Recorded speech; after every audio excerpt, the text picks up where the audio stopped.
कुछ महीनों से अमेरिका पगला गया है। ट्रंप क्या क्या कर रहा है कोई ठीक नहीं है। आखिर ये इतना टेरिफ लगा क्यों रहा है, और चाइना और भारत पे टेरिफ लगा के तो ट्रंप उल्टा फंस गया है। हकीकत मायने में भारत अपने आप को विश्व के सामने अगले 20 साल में जितना ताकतवर दिखा सकता था, अमेरिका की जिद ने और ट्रंप के टेरिफ की वजह से भारत का महत्व उतना बढ़ गया है। अब पूरी दुनिया ये देख रही है कि एक चाइना था जो अमेरिका का मुंहतोड़ जवाब दे दिया, और एक भारत है जो अमेरिका के सामने डट कर खड़ा रहा। तो कई बार दाव उल्टा चल जाता है। लेकिन ये ट्रंपा पगलाया क्यों है, कई चीज़ें हैं, इसको समझते हैं एक एक करके, धीरे धीरे इसके कारण को समझ जाते हैं। पहला तो ये जो बाइडेन वगैरह के बाद यहाँ पर, क्योंकि इंडिया से जब ये जीता तो ऐसा लगा कि मतलब इंडिया से अब ये रिश्ते को थोड़ा ख़राब कर रहा है। उसका कारण देखिए, ये F-35 विमान बेचना चाहता है भारत को। ये विमान कभी गायब हो जाता है, कभी प्रशांत महासागर में गिर गया है, इंडिया में आया था तो उड़िए नहीं पाया था, इसको पता नहीं, इसको ठंडा मार दिया था, केरल में पड़ा हुआ था कंबल ओढ़ के बेचारा। तो बाद में इसको इंजीनियर ऐसा लगभग 1 महीना यहीं पड़ा था, तो भारत को बेच रहा था। तो भारत मना कर दिया कि ना, हम ना लेंगे। भारत अभी विचार कर रहा है Su-57 पे, हालांकि इसको भी फाइनल नहीं है, लेकिन रसिया से है। लेकिन अगर भारत पे को भरोसा करना होगा तो अमेरिका पे नहीं भरोसा करेगा, क्योंकि जहाज़ को उड़ाने के लिए एक्सप्रेस को वहाँ से दिया जाता है अमेरिका से। एक डेली एक कोड जनरेट होता है, बिना उसके कोड को फीड किए ये जहाज़ उड़ेगा नहीं। और लिमिटेशन अमेरिका चाह देगा कि आप इसको पाकिस्तान की ओर नहीं उड़ा सकते, तो अमेरिका से खरीद के भी वहाँ नहीं उड़ा सकते, तो हम काहे लिए खरीदेंगे इसमें। दूसरा, अमेरिका ने मना किया था कि रूस से S-400 मिसाइल मत खरीदो, भारत ने S-400 मिसाइल खरीद लिया। इससे भी ट्रंप गुस्सा है कि रसिया से क्यों खरीद लिए, लेकिन भारत की ज़रूरत थी, भारत ने खरीद लिया था। यहाँ पे ये कुछ भी कहता है। ट्रंपा क्या कर रहा है कि तेल पेट्रोलियम मत खरीदो। कहाँ से मत खरीदो, तो रूस से पेट्रोल मत खरीदो। क्यों नहीं, क्योंकि रूस से अगर तुम पेट्रोल खरीदोगे तो यूक्रेन को इससे पैसा, इस पैसे का यूक्रेन युद्ध में यूज होगा। दूसरा कहता है वेनेजुएला से भी पेट्रोल मत खरीदो। फिर कहता है ईरान से भी मत खरीदो, यमन से भी मत खरीदो। अरे चोट्टा कहीं का, तो खरीदेंगे कहाँ से, तो अब्बा के यहाँ से। तो ये इसकी मोनोपोली है। भारत मानता नहीं, भारत खरीदता है। अब भारत को पहले प्यार से समझा रहा था, भारत नहीं माना, तो ट्रंप ने टेरिफ लगा दिया, तो भी भारत ने नहीं माना। अब तुम लगाइए दिए, तब तो रूस से और खरीदेंगे, अब तो ईरान से और खरीदेंगे, अब तो डॉलर के जगह रुपया में खरीदेंगे। अब कौन चीज़ का डर, तुमने टेरिफ लगाइए दिया यहाँ पर। तो अगला चीज़ों को देखते हैं यहाँ पर। ये पगला क्या बोला कि अमेरिका ने जो टेरिफ लगाया है भारत के ऊपर, वो ठीक किया है। जा भैया, जो हो तो नीचा सहानुभूति था ना, तो उन्होंने चौपट कर लिया तुम भारत को लेके यहाँ पे। देखिए, अमेरिका जो है, इस पे कभी भरोसा नहीं किया जा सकता है। ऑपरेशन सिंदूर के दौरान बीच में बड़बड़ बोलता था कि मैंने सीज फायर करा दिया, ये करा दिया, वो करा दिया। हालांकि भारत सरकार ने बड़ा देर से रिप्लाई किया। इस वजह से एक बहुत मतलब एक अमेरिकी मीडिया और यूरोप की मीडिया ने ये दिखा दिया कि ट्रंपे ने हस्तक्षेप किया है। हालांकि जब बाद में भारत सरकार ने बताया था कि अमेरिका के ट्रंप ने कोई योगदान नहीं था, तो ये और बलबला गया यहाँ पर। और ऑपरेशन सिंदूर, ये तो बैला अपने आप से फील्ड मार्शल की उपाधि दिया। फील्ड मार्शल की उपाधि देना चाहिए। पहलगाम हमला जो हुआ था, इसी ने कराया था, आसिम मुनीर ने यहाँ पे कराया था। अपने से इसने क्या कर लिया था, उपाधि दे लिया था। कई और चीज़ें देखिएगा इंडिया और ट्रंप के प्रशासन के बीच में हो रही है। इंडिया ने बिटकॉइन और क्रिप्टो करेंसी को बड़ा मतलब सप्रेस किया है, उतना आगे नहीं ले जाने दिया है। और इंडिया में बिटकॉइन उतना प्रचलन में अब नहीं रहा है। और बिटकॉइन में ट्रंप की फैमिली का एक बड़ा पैसा लगा हुआ है, तो ट्रंप को एक उसका भी गुस्सा है यहाँ पर। ट्रंप का एक गुस्सा अडानी के प्रति भी है कि जो हिंडनबर्ग की रिपोर्ट थी, उससे अडानी को उतना लॉस नहीं हुआ जितना कि लॉस की उम्मीद की जा सकती। अडानी रिकवर कर गया। ये गुस्सा को भी लगता है इनको यही निकालना है। जबकि अगर यहाँ देखेंगे तो ट्रंप ने जब चाइना पे प्रतिबंध लगाया, तो चाइना आत्मनिर्भर है। हथियारों के मामले में चाइना आत्मनिर्भर है, टेक्नोलॉजी के मामले में आत्मनिर्भर है, पैसे के मामले में आत्मनिर्भर है, खनिज संपदा के मामले में आत्मनिर्भर है। जिस वजह से चाइना इसका मुंह तोड़ जवाब देता है। अगर वो 100% लगाते हैं तो ये भी 100% लगाता है, ये 250 लगाते हैं तो वो भी 250 लगाता है। हमारे पास में डिपेंडेंसी अभी भी बहुत ज़्यादा है। चाइना के पास रेयर अर्थ एलिमेंट है सब, कुछ ऐसे पदार्थ होते हैं जो बहुत कम मिलते हैं, और ऐसे पदार्थ बहुत ज़्यादा ज़रूरत होते हैं, और इसका पूरा भंडारण चाइना के पास है। इन रेयर अर्थ मेटल का यूज कहाँ कहाँ होता है, तो जो माइक्रो प्रोसेसर्स होते हैं उनमें यूज होता है, जो इलेक्ट्रिकल व्हीकल्स है उनमें यूज हो जाता है, सोलर पैनल में हो जाता है। सिलिकॉन वैली जो है अमेरिका का, माइक्रोसॉफ्ट हो गया, गूगल हो गया, जितने भी माइक्रोचिप बनते हैं, इलेक्ट्रॉनिक्स चीज़ें बनती हैं, ये जो स्टार लिंक लेके जा रहे हैं अंतरिक्ष में, सैटेलाइट बना रहे हैं, नासा का सैटेलाइट, इन सब में रेयर अर्थ एलिमेंट होता है। रेयर अर्थ एलिमेंट पे चाइना ने प्रतिबंध लगा दिया। कहा अमेरिका टेरिफ लगाओगे तो हम तुमको देंगे नहीं। अब अमेरिका पगला गया यहाँ पर। इलोन मस्क का तस्ला इसका तसला कैसे चलेगा, क्योंकि तसलवा में तो लगेगा इसको सेमीकंडक्टर सिलिकॉन, अब वो चाइना देता है। तो चाइना कहा कि भैया तुम ब्रेकअप करो इससे। तो चुनाव के टाइम में ये दोनों के बीच में बड़ा अच्छा दोस्ती था, अभी ब्रेकअप हो गया क्योंकि इसके बड़बोलापन की वजह से। तो ये बड़ा चाइना ने इसका मुंह तोड़ जवाब दिया। अब चाइना की कंपनियों ने कहा कि भैया रियर अर्थ एलिमेंट जो है इतना हमारे पास ज़्यादा संख्या में, ये हम बेचेंगे कहाँ, हमारा तो व्यापार बंद होगा। तो चाइना ने कहा एक काम करो, ये तुम इंडिया को बेचो।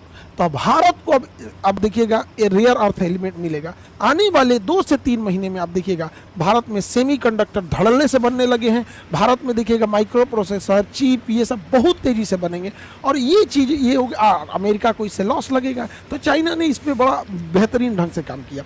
हालांकि ट्रंप का जो सबसे मेन गुस्सा का कारण है वो ब्रिक्स देश है। ब्रिक्स देश शुरुआत में 5 देशों का संगठन था, ब्राज़ील, रसिया, इंडिया, चाइना, साउथ अफ्रीका। ये शुरुआत में 5 देशों का संगठन था, अभी और बढ़ते गया है।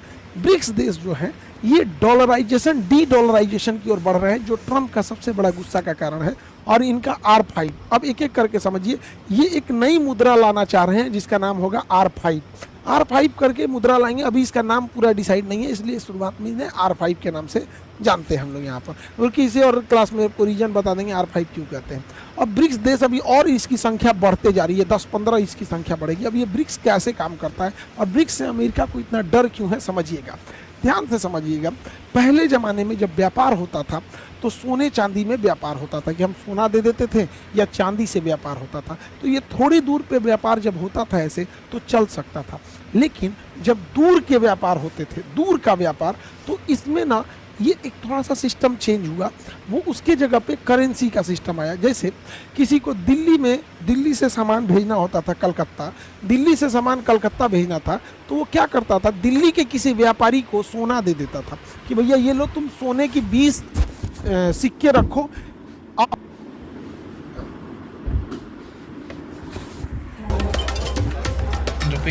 Represent your mission online with a .org domain from Hostinger. Claim हमको तुम इसके बदले में एक रसीद दे दो, 20 सिक्के रख लो, बदले में हमें रसीद रखो, क्योंकि जाना है कलकत्ता, रास्ते में कोई छीन लेगा सोना तो दिक्कत होगा। रसीद रख दो, हमको ये रसीद दे देना, ताकि वहाँ वो रसीद दिखा देंगे। अगर हम वो रसीद जिसको जमा करेंगे वो इंसान तुमसे आके 20 सोने का सिक्का या चांदी का सिक्का ले लेगा। तो ये रसीद का आदान प्रदान होता था कि हम कहीं जाते थे, सोना का सिक्का रखते थे, बदले में रसीद लेते थे, रसीद से व्यापार हो जाता था। धीरे धीरे वो जो सोना का सिक्का रखने की व्यवस्था थी वो हम व्यापारी की जगह ना रख के बैंक में रखने लगे।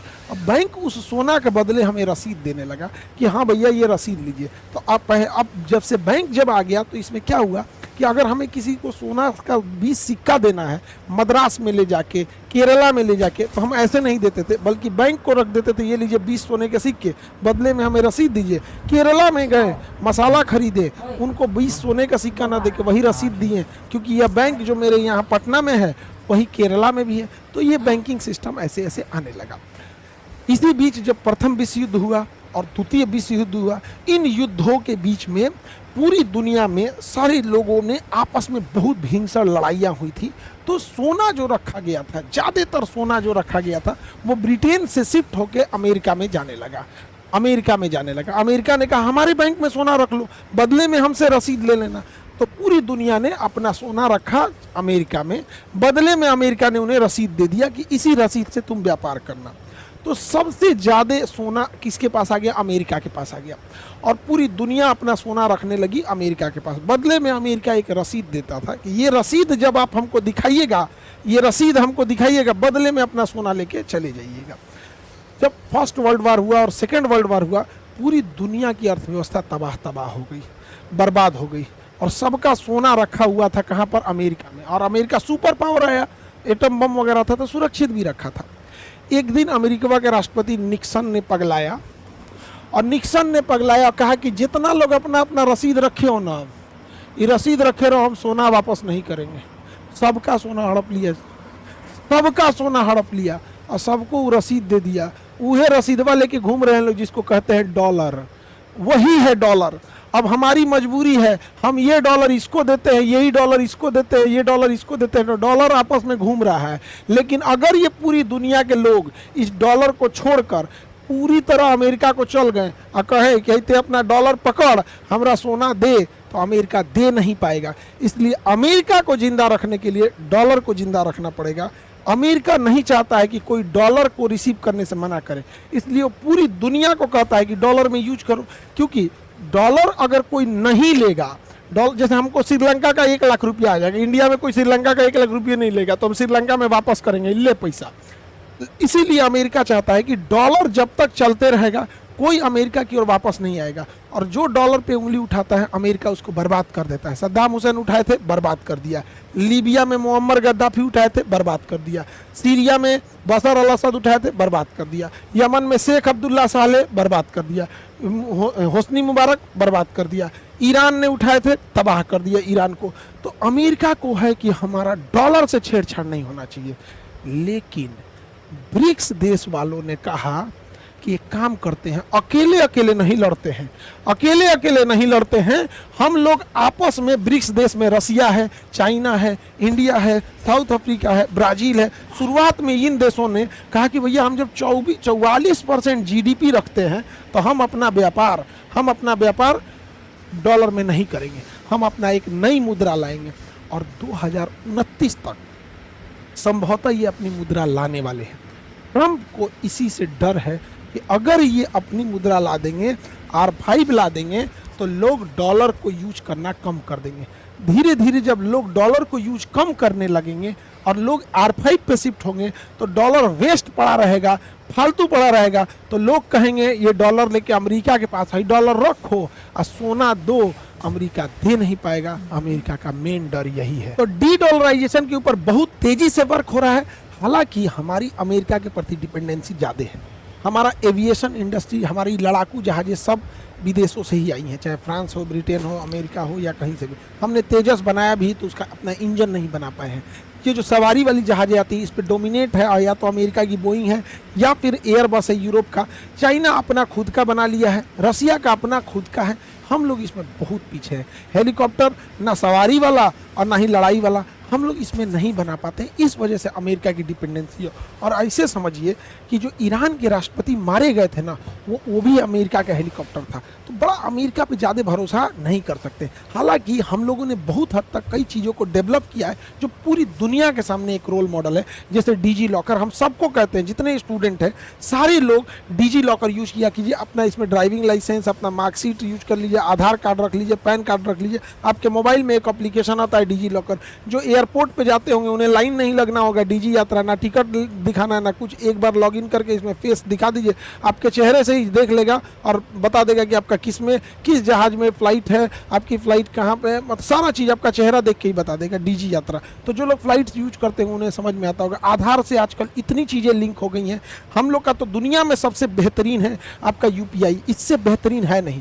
तो मतलब पूरी दुनिया में इससे फास्ट और इतना स्मूथ यूपीआई ऐसा कुछ भी नहीं है। तो ये हम लोगों ने बनाया है, तो ये हम लोग की पहचान है। लेकिन कहीं ना कहीं हम लोग की डिपेंडेंसी अमेरिका पे आ जाती है, यहीं आके हम लोग फंस जाते हैं। जैसे अगर हम डिपेंडेंसी देखेंगे गूगल की, तो गूगल की चाल समझिए। गूगल जो है ना अपनी जाल में कैसे फंसाया है। तो गूगल ना सबसे पहले नोकिया को खाया, क्योंकि नोकिया मोबाइल चलता था सिम्बियम नाम के सॉफ्टवेयर पे। इसने सिम्बियम को उड़ा के एंड्रॉइड लाया। तो सिम्बियम बटन वटन वाला था, सांप वाला गेम खेलते थे हम लोग लेके एंड्रॉइड पर। अब जैसे आप एंड्रॉइड खरीदेंगे तो इस एंड्रॉइड को स्टार्ट करने के लिए गूगल अपना एगो मेल बनवाएगा, जीमेल। नहीं बनाइएगा तो 5 गो नौटंकी करेगा। तो आप कहेंगे चलो ना बना लेते हैं। तो पहले गूगल आपको सिम्बियम पे ले गया एंड्रॉइड से, अब ले जाएगा एंड्रॉइड से जीमेल पे। अब जब जीमेल खोल लेंगे, एंड्रॉइड खोल देंगे, तब जाके आपका कोई मोबाइल स्टार्ट होगा। नहीं तो स्टार्ट करने में 9 दिया तेल जला देगा। उसके बाद अब आपको प्ले स्टोर में आना होगा कोई भी चीज़ को डाउनलोड करने के लिए, चाहे वो यूपीआई कीजिए, जोमेटो कीजिए, या फिर आपका स्विगी कीजिए, व्हाट्सअप कीजिए, फेसबुक कीजिए, ये से सब लेके आना होगा यहाँ पे। अगर आप इस पे नहीं जाएंगे तो फिर आपको क्रोम पे ले जाएगा। लेकिन ससुरा फंसैले रहेगा वही अपने आप में। इतना ना नचा उचा के फंसाया रहता है जिसका कोई हद नहीं। आप कोई भी एप्लीकेशन, स्नैपचैट, इंस्टा, इन सबको देखेंगे इसी से अटैच है। और इन सब का कोई ईमान धर्म नहीं है। कब पलट हम ही नहीं कर रहे हैं कि आज ही खत्म कर देगा, लेकिन रसिया में इसने रोक लगा दिया था। रसिया में ही सब रोक लगा दिए थे। खुगला कितना है आप ऐसे समझिए कि हम लोग जिस देश में जन्म लिए उस देश के गली मोहल्ले को गूगल मैप को पता है कि कौन रास्ता दाहिने जाता है, कौन रास्ता बाएं जाता है, किस हद तक पेनिट्रेट किया हुआ है। और आप समझिए अगर ये सब जो होते हैं ना बड़ा सॉफ्ट गेम खेलते हैं। कुछ साल पहले व्हाट्सएप एक अपडेट लाया था पेमेंट को लेके, कुछ लोगों ने कहा हम नहीं करेंगे, कुछ लोगों ने कहा कि हम टेलीग्राम पे शिफ्ट होंगे, लेकिन सबसे करवा लिया। ये जो बात आप सुन रहे हैं ना, अभी जो वीडियो देख रहे हैं, ये भी गूगल के यूट्यूब पर चल रहा है यहाँ पे। तो टू मच डिपेंडेंसी अच्छी चीज नहीं होती है, हमें स्वयं के उस पर जाना चाहिए। हालांकि हमें से वर्स्ट कंडीशन के लिए रेडी रहना चाहिए, क्योंकि कोई भी चीजें बता के नहीं आती है। किसी को पता था कि ट्रंप को ऐसा टैरिफ लगाएगा, और अंग्रेजों का कोई भरोसा नहीं है। जलियांवाला बाग में हत्याकांड करके जनरल डायर को इनाम देने वाले थे सब। यहाँ की अंग्रेजों का कोई वो नहीं होता है। इंग्लैंड की महारानी हमारे यहाँ सोन चुरा के माथा में पहनले हैं कोहिनूर हीरा। अब देखिए इसमें आजकल सोशल मीडिया क्या कर रहा है।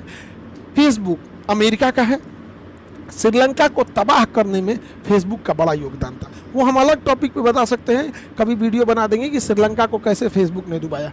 अगर बात करते हैं टेलीग्राम को, तो टेलीग्राम रसिया का है। यहाँ पे टेलीग्राम में बांग्लादेश को तबाह करने में सबसे बड़ा योगदान टेलीग्राम का था। आज अगर किसी को ब्लैकमेल करना है तो टेलीग्राम आता है। किसी भारत में किसी महिला का फोटो एआई से बना के उसको अश्लील बना देगा, वल्गर बना देगा, उसको टेलीग्राम से धड़धड़ा के फैला देगा। यहाँ पे रोकते रोकते रोकते रोकते सरकार पागल हो जाएगी। तो इस पर गवर्नमेंट को नकेल कसने की जरूरत है। हमारा अपना रहता है तो अपने हिसाब से कंट्रोल किया जा सकता है। कहने का मतलब यही है, हमें आत्मनिर्भर बनने की जरूरत है। अभी नेपाल में देखिए ये जो सोशल साइट है, हालांकि नेपाल में इन सोशल मीडिया के बैन होने से बवाल नहीं हुआ है, मेन बवाल हुआ है करप्शन की वजह से। ये तो एक तात्कालिक कारण था यहाँ पर उसका। अब अगर ट्विटर को देखिएगा, ये अमेरिका का है, सारा पॉलिटिक्स ट्विटर पे होता है। मोदी जी ने ये ट्वीट किया, फलाना आदमी ने ये ट्वीट किया, तो ये भी किसका है, विदेश का ही चल रहा है यहाँ पे। तो ये सबको देखिए, अपना रहने से क्या फायदा होता है। आपको एक छोटा सा एग्जाम्पल दिखाते हैं। ट्रंप ने चाइना पे प्रतिबंध लगाया, चाइना पे टैरिफ लगा दिया। तो टैरिफ लगाने की वजह से अमेरिका को लगा कि वाह वाह टैरिफ है, लेकिन इन्होंने अपने देश में एक गड्ढा खोद रखा था ट्रंप ने। और मोदी जी ने 2020 में टिकटॉक को बैन कर दिया था, और इन लोगों ने टिकटॉक को बैन नहीं किया था। अब देखिए अपना सोशल मीडिया का फायदा क्या होता है। टिकटॉक चूंकि चाइना का है, तो चाइना के लोगों ने टिकटॉक पर वीडियो बना बना के उस वीडियो को अमेरिका तक पहुंचा दिया। और अमेरिका में जो भी लग्जरी ब्रांड बिकते थे, जो वहां पे जूता बिकता था 3 लाख का, चाइना वालों ने टिकटॉक पे वीडियो बनाया, कहा कि देखो यही जूता तुम्हारा 3 लाख का हमारे यहाँ 10,000 में बिकता है। लुई विटॉन का जो कपड़ा तुम 5 लाख का खरीदते हो, हमारे यहाँ 5-5 हजार का मिलता है। तो एक ट्वीट टिकटॉक से चाइना ने घुटना पे ला दिया जितने बड़े बड़े ब्रांड थे, आपने देखा होगा टिकटॉक से। तो चाइना के पास ये था। तो हम लोगों को भी शुरुआत करने की ज़रूरत है। धीरे धीरे होगा, अचानक से चीज़ें नहीं चेंज होगी। ये बात मानते हैं कि आज अगर हम जीमेल की जगह भारत मेल लाएंगे तो धीरे धीरे पहुंचेगा, लेकिन उसका भी तरीका है। हम लोग ये कह दे, भारत सरकार ये ला दे कि जो जीमेल के जगह भारत मेल यूज करेगा, उस मेल को पुलिस में या कोर्ट में साक्ष्य के रूप में माना जाएगा। तो एक थोड़ा सा उसकी ओर लोगों का झुकाव रहेगा। दूसरा ये कहा जा सकता है कि जो भारत मेल यूज करेगा उसका कोई ट्रैकिंग नहीं होगा, उसको मतलब कोई पैरेलल लिसनिंग नहीं हो सकती। धीरे धीरे कुछ फैसिलिटी बढ़ाएंगे तो धीरे धीरे शिफ्ट होंगे, अचानक से नहीं शिफ्ट हो सकता है। लेकिन जरूरत है हम लोग को हमारा अपना सोशल मीडिया होने का। अमेरिका का कोई भरोसा नहीं कर सकते थे, जो कभी गले लगता था किसी को पता था कि टैरिफ लगा देगा। ऑपरेशन सिंदूर के तरह में यही अमेरिका ने IMF के थ्रू पाकिस्तान को लोन दिला दिया। किसी को कोई भरोसा नहीं कर सकते अमेरिका का, इसलिए हमें आत्मनिर्भर बन के रहने की ज़रूरत है। सब बुरा वक्त बता के नहीं आता है, हमेशा हम लोग को तैयार रहने की ज़रूरत है। अमेरिका पे आप क्या भरोसा कर सकते हैं। ये H1B वीज़ा रोक दिया, सुंदर पिचाई गूगल के हैं। बताइए, ऑपरेशन सिंदूर के समय इनके मुंह से एक बात सुने हैं कि पाकिस्तान ने गलत किया, ये नहीं करना चाहिए, एक को बात ही नहीं बोले होंगे यहाँ पर। ये सब का पूरी तरह से कंट्रोल करके रखा है सर। यही अमेरिका है जो वीज़ा नहीं दिया था नरेंद्र मोदी को जब ये गुजरात के मुख्यमंत्री हुआ करते थे। तब उस समय प्रकाश जावड़ेकर से एक मीडिया वाले ने पूछा था कि अमेरिका ने मोदी जी को तो वीज़ा ही नहीं दिया था। तो इन्होंने कहा था कि चुनाव में 2014 का वोट देने भारत के लोगों को आना, अमेरिका के लोगों को नहीं। तो सोचिए, अमेरिका जो वीज़ा रोक सकता है एक सिटिंग चीफ मिनिस्टर का, बाद में वीज़ा नहीं दिया, बाद में प्रधानमंत्री बन गए तो मोदी जी को ले जाकर पिज़्ज़ा खिला रहा था। पिज़्ज़ा नमस्ते ट्रंप किया, यही नमस्ते मोदी नमस्ते ट्रम्प, अब यही टैरिफ लगा दिया। इनका कोई भरोसा नहीं हो सकता है। ये वही अमेरिका है जो भारत को क्रायोनिक इंजन नहीं दिया था ताकि हमारा चंद्रयान या ये सब मिशन डिले हो सके, तो हम लोग को 20 साल का इंतजार करना पड़ गया था। 1990 में ये रोक दिया था, हम लोग को बनाते बनाते 2005 2010 आ गया, तब जाके क्रायोनिक इंजन बना। यही अमेरिका ने रोका था। यही वो अमेरिका है जिसने पाकिस्तान को पैटर्न टैंक दिया था। यही वो अमेरिका है जिसने सेवर जेट दिया था। यही वो अमेरिका है जो 7वां बेड़ा ले आया था। यही वो अमेरिका है जो भारत में परमाणु बम मारने के लिए आया था। यही वो अमेरिका है जो इंदिरा गांधी को परमाणु बम बनाने नहीं दिया। ये वही अमेरिका है जिसने अटल बिहारी वाजपेयी ने जब परमाणु बम बनाया था तो भारत पे प्रतिबंध लगा दिया था। हम कैसे भरोसा कर ले इस अमेरिका के ऊपर। ये वही अमेरिका है जब कारगिल की लड़ाई लड़ रही थे तो हमारे सैनिकों को ये नहीं समझ में दिख नहीं रहा था कि दुश्मन कहां बैठे हैं, तो इसी अमेरिका से मांगा गया था जीपीएस का सिग्नल दे दो, तो जीपीएस नहीं दिया था, सैटेलाइट नहीं दिया था, तो भारत को अपना सैटेलाइट बनाना पड़ा था। ये वही अमेरिका है जब 70 के दशक में हम लोग को गेहूं की जरूरत पड़ी थी तो इसने गेहूं भेजा था। जब गेहूं आया तो पता चला कि सुअर को खाने वाला गेहूं इसने भारत को भेज रखा है। ये वही अमेरिका है जहां पे अगर याद कीजिए तो IC-814 हमारा विमान हाईजैक हुआ था और हमारे विमान हाईजैक को ये कंधार लेके गए थे सब तालिबान की मदद से। ये वही अमेरिका है जिसने तालिबान से 20 साल लड़ाई लड़ा था। आज तालिबान से बैठ के हम आपस में टेबल टॉक करता है। अमेरिका पे आप कभी भरोसा नहीं कर सकते। ये वही अमेरिका है जब लॉकडाउन लगा था, कोरोना के टाइम लगा था, तो भारत एक ऐसा देश था जिसने पूरी दुनिया को वैक्सीन दिया था। लेकिन ये वही अमेरिका है जो भारत से वैक्सीन लेने के बावजूद भारत को दी जाने वाली सिरिंज और बहुत सारे मेडिकल इक्विपमेंट पे प्रतिबंध लगा दिया था। ये बात हकीकत है कि गूगल जैसी बड़ी कंपनियों को अपना प्रॉफिट